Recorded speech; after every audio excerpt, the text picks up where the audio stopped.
All right, everyone. Well, welcome back. And we're very luckily joined this morning by an absolute mainstay on the Australian MMA scene, a man who's named after a conqueror and who is conquering Australian MMA himself, Genghis Kaan Ofli. Thank you very much for joining us today, man. How you doing? Good morning, boys. Doing good, man. Doing That's really good. good. So, Kaan, I was wondering if you could, take me back to the beginning and walk me through sort of your introduction to the sport and your involvement in martial arts and how that first got started. How that first kind of got all started was basically my dad was into martial arts, and he decided that martial arts was going to be the thing that I do to kind of protect myself and move forward in my life. And I had a class of doing Japanese jiu-jitsu, and did that for like 6 months or so, and absolutely loved it. Like we did, striking, we did judo, jiu-jitsu, knife fighting, gun fighting. Like we Wow. were doing like a Wow. package of traditional martial arts, which was really cool, man. Like, and one day we rocked up to the wrong session, and it was a BJJ session, and there was like two guys rolling on the ground, and it was like adults as well. I was like maybe 11 or 12 at this stage, and we were like, oh, I'm just gonna go home. Like, today's the wrong day for the Japanese jiu-jitsu, and stuck around for the BJJ. Did that, loved it, and thought, fuck, like this. I think this is what we're gonna keep doing. And a few months later, entered the Australian Championships, and I won that. So that's kind of how it all first started. That was the first journey into stepping into it.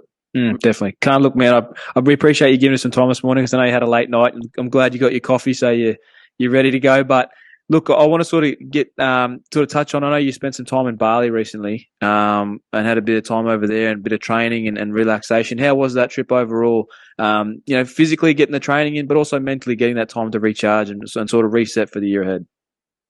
For sure. Yeah, I went over there it was to relax and rejuvenate, but it ended up turning out that I trained 3 or 4 times a day. Yeah.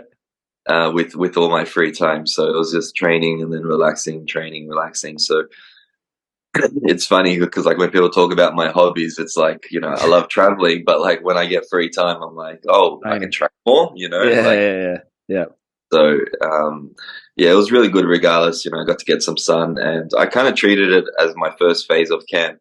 And I'm always getting these short notice fights. So if I've ever got some time where I don't need to work or whatever it is, I'm gonna put the time into training. Yeah, for sure. So, Kaan, taking you back to earlier in your career, I wanted to know, when you got your first loss, was it something that you really struggled with? Or, a lot of fighters have talked about how after their first loss, they feel that some of the pressure has been lifted to, that pressure to, remain undefeated. So, how did you deal with that first loss? Talk me through that. My first loss,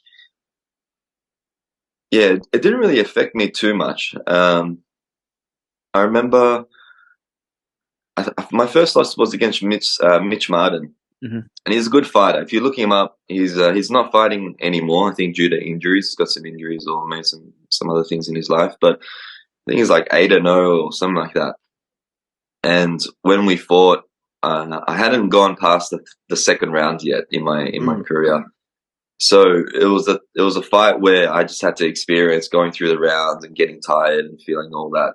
That being said, I lost the fight on split decision, but I believe I broke his ribs. I broke his orbital bone. I heard that his brain was bleeding. The next fight couldn't start on the night for about maybe 45 minutes because they were waiting for the ambulance to come. Wow. To pick him up. And I've still got a photo from Mitch Martins. He sent me a photo from the hospital saying, "Good fight, man." Wow. And at that time I was like, whatever, blah, blah, let's run it back later, in the future, take care. So there was never me, like at that time, I didn't go online and start talking shit like, hey, I got robbed, I put you in hospital, all that shit, So, and so that was my first experience. So even though I lost, I kind of knew that I got tired. I knew that I did damage. So I wasn't too phased with it. Yeah. My second loss against Isaac Hardman, which is a household. Definitely. And he's a beast, you know what I mean? Like, I take nothing away from him. especially what he's done, in the boxing world, going from undefeated MMA to boxing and doing good there too. I fought a few days beforehand. I had an eye infection. Yeah. And I kind of had the conversation with my coach to pull out of the fight, but for whatever reason, I decided to just keep going, bro. And it's not an excuse, but it shows my heart that I've had these circumstances where I've gone into fights. Well, these two anyway, and I lost. Well, the first one there was no excuse. I had no injury or anything like that. It was just experience on my end. Yeah. And the Isaac Hardman loss, I did have that eye injury, and I probably shouldn't have fought. You know what I mean? Early in my career, there was no rush to do something like that. But later in my career, I've had fights where I've had injuries, and I've still fought and I've won. Yeah. I fought against Jeremy Packatu with a fractured hand, and I just made it a grappling fight, out-grappled in, won the fight. With Yair Jr. And Volks did my intercostal muscles in my ribs. And I couldn't get out of bed. I had 1 week to fight or something like that, or a week and a half. And I couldn't get out of bed for a few days just because my ribs were so sore. Yeah. And I engaged my core. So for that fight, I was like, well, I'm not going to grapple. Yeah, I got to avoid the grab, so I made it a striking fight and smashed him in the stand up. So yeah, man, I've had circumstances where a lot of people would have the same injuries and they wouldn't take the fight, they wouldn't go in. Definitely. Well, look, man, I want to sort of get your thoughts on something in particular. I think Australian MMA is at its peak right now with the promotions that we've got, obviously Hex and most notably Eternal. I did want to get your thoughts on Eternal 76, which I'm sure you're aware of. Rod Costa and Justin Van Heerden fighting for the featherweight title. Being a guy that beat Rob unanimously, and you were scheduled to face Justin late last year for the featherweight title in Eternal. How do you see that fight playing out between those two?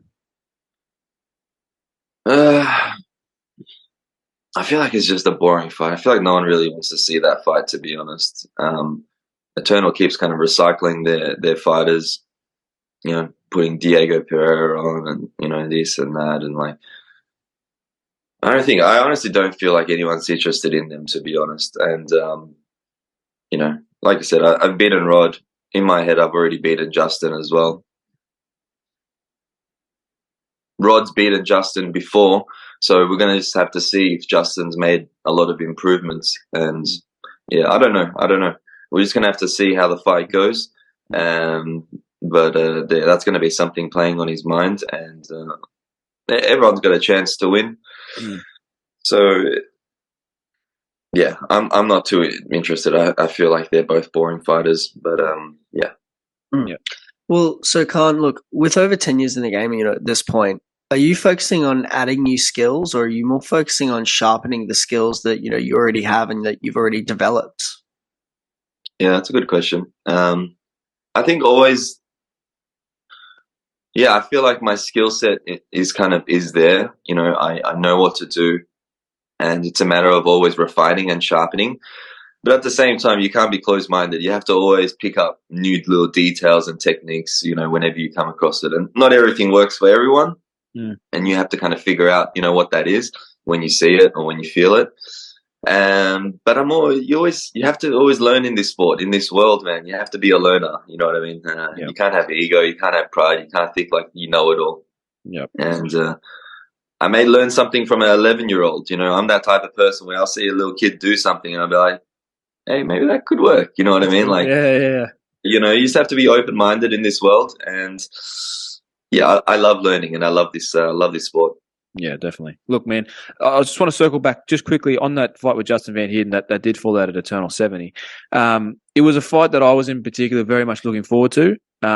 Ultimately, it didn't end up happening, but putting aside promotions and promoters and all that sort of stuff, obviously everyone wants to see the best fight the best, and I think you are definitely, the elite 145-pounder in this country, and I think Justin has a claim to that title as well.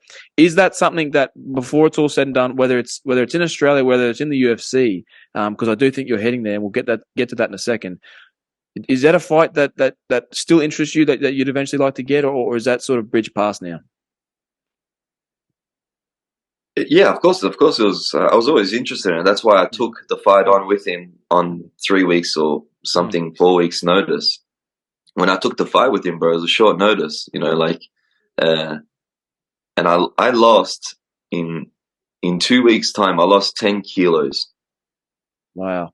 I lost 10 kilos. I had to get it. I had to do like I had to do a big weight cut, and I worked so hard. You know what I mean? Like, and so I had an injury as well. I had an injury, and yeah, like I said, I don't have to talk about it a lot, and a lot of fighters don't like to obviously talk about everything that happens to them, but it's part of the sport. So Definitely.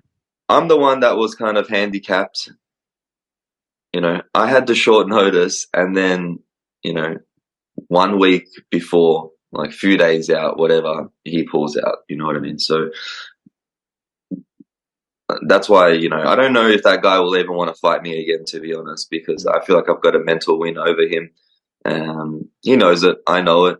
But I would still like to fight him. Maybe that's a fight that, maybe I can fight him in UFC. Maybe September 9, me and Justin. If you can get through, Rod, maybe we fight. I don't know.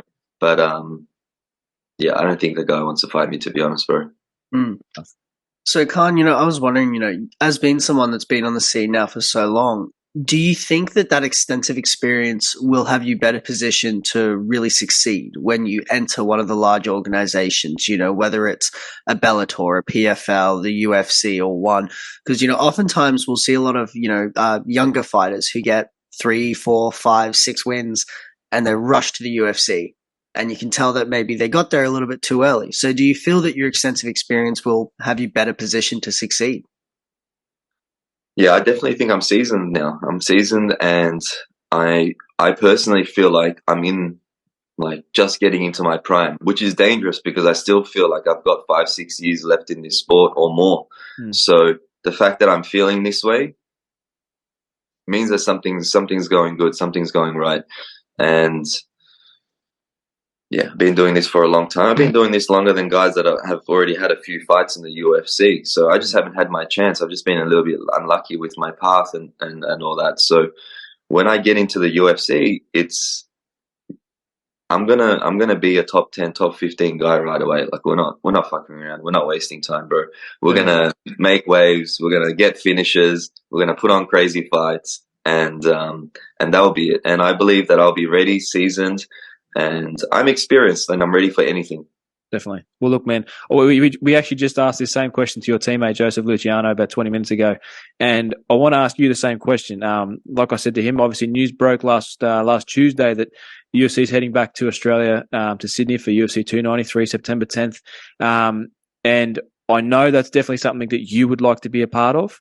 How is that sort of playing out in your mind at this point? Is that something that you see as a viable option being put on that UFC 293 card? Because I for one, I speak for Alex, and I definitely think seeing you on that card, is something that is very exciting because, Alex and I spoke about this a little bit earlier, but with UFC 290 happening with, the International Fight Week, you've got so many Australian fighters that have already been placed on that card that it is going to be hard for them to rebound, 2 months later. So it puts guys like yourself and Joseph in a really good position to get a crack on that card. So what are your thoughts heading into that card of, potentially getting a fight on there?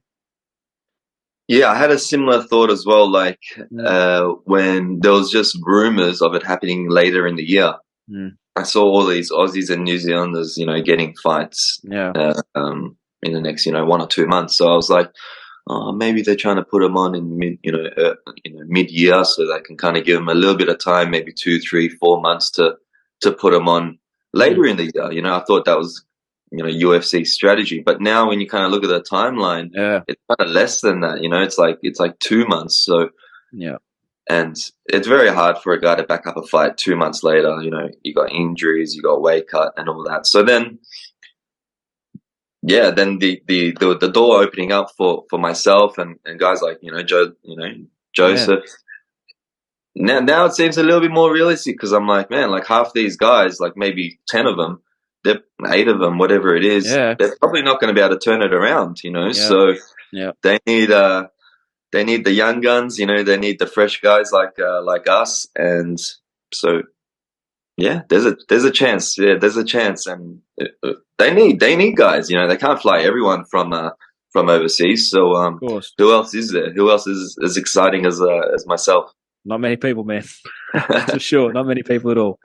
Well, look, man, you know, that's last questions from us anyway today, man, but we really appreciate you giving us some time, man. Wishing you all the best in future, man, and yeah, maybe we can see you on that UFC 293 card. Yeah, well, I'm gonna stop saying maybe, but yeah, I'll see you guys there. Definitely. No, we look forward to it, man. There. If it gets confirmed, we'll do another one. We'll do a little chat as well, and yeah, fingers crossed, bro. And I'm excited.